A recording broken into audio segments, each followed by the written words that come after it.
안녕하세요. 미오TV 전문의 윤석호 원장입니다.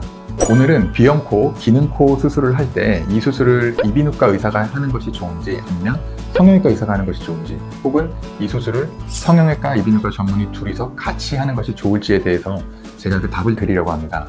자, 비염코, 기능코 수술은 말 그대로 미용코 수술을 하면서 비염 수술을 같이 하는 것을 얘기합니다.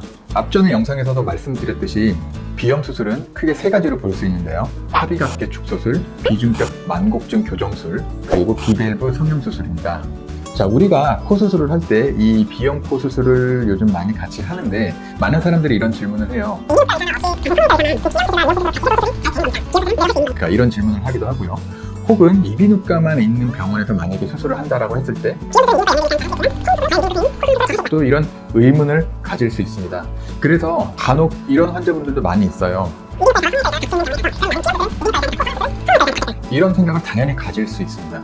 제가 오늘 여기에 대해서 말씀드리려고 합니다. 결론적으로 말씀을 드리면, 기능코, 비염코 수술을 이제 미용코 수술과 같이 할 때 두 명의 의사가 동시에 수술을 하는 것은 불가능합니다. 왜냐하면 앞서 얘기한 비염 수술은 세 가지 종류가 있는데요. 이 중에 비중격 만곡증 교정을 하거나 비밸브 성형술을 하는 과정은 코 미용 성형을 하는 과정 속에 있습니다. 결국 이것은 따로 미용 수술과 떼어서 분리할 수가 없는 것이죠.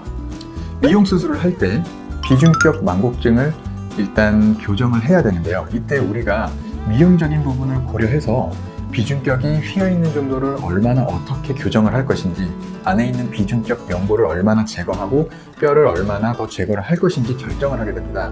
이거를 미용적인 측면을 생각하지 않고 단순하게 비중격이 휘어진 것만 교정을 한다고 하면 오히려 수술은 굉장히 간단하겠지만 미용적으로 좋은 효과를 보기 어렵습니다. 따라서 비중격이 휘어진 정도를 잘 판단을 해서 여기서 얼마나 연골이 휘어진 거고 뼈가 휘어진 건지를 잘 판단해서 적절한 양의 휘어진 것을 교정을 하고, 그 다음에 적절한 높이를 만들어줄 수 있게 이것을 잘 조화롭게 플랜을 정해야 되기 때문에 단순히 이것은 비염 수술과 코 미용 수술을 따로 생각할 수 있는 부분이 아닌 것입니다. 그래서 비중격 만곡증 교정만 해도, 비중격 만곡증 교정은 이비인후과 의사가 하고, 그 다음에 코끝을 높이는 수술은 성형외과 의사가 하는 것은 말이 안 되는 것입니다. 비중격 만곡증 교정을 할 때 어떻게 코끝을 얼마나 높일지를 예상을 하고 플랜을 잘 잡고, 그리고 나서 교정을 얼마나 어떻게 할지 결정을 해야 되기 때문에 이것은 따로 두 개를 분리할 수 없는 내용인 것입니다. 휘어진 비중격을 교정을 할 때 이것을 단순히 미용적인 부분을 고려하지 않고 수술을 한다라고 하면 휘어진 비중격을 굉장히 똑바르게 해줄 수가 있습니다.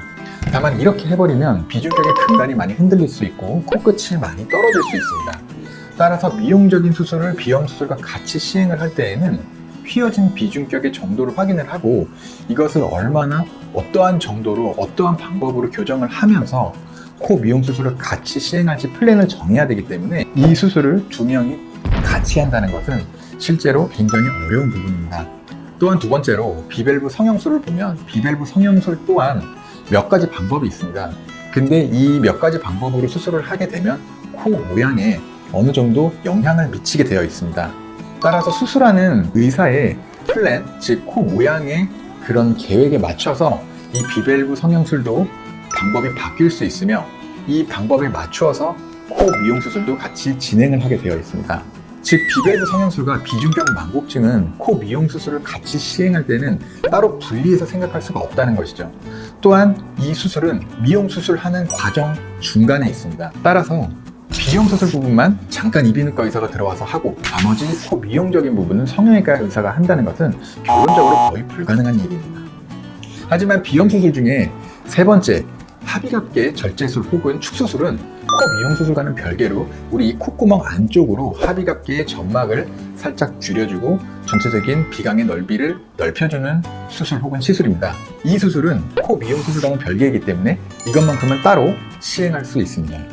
오늘 제가 얘기한 거를 말씀드리면, 이 비염 수술의 세 가지 중에서 비밸브 성형술 그리고 비중격 만곡증 교정술은 의사 두 명이 하기 굉장히 어렵다는 것을 제가 말씀드리고 있고요. 따라서 본인이 비염 수술과 함께 코 미용 수술을 원할 때는 본인이 원하는, 본인에게 잘 맞는 성형외과 의사 혹은 이비인후과 선생님과 충분히 상담을 한 후에 그분에게 모든 것을 전담하시고 수술을 받는 것을 추천드립니다. 감사합니다. 성형외과 전문의 윤석호였습니다. 기능코 비용코 수술을 미용코 수술과 같이 한다면 반드시 같은 의사에게 수술받아야 한다. 영상이 마음에 드셨다면 좋아요와 구독 부탁드립니다.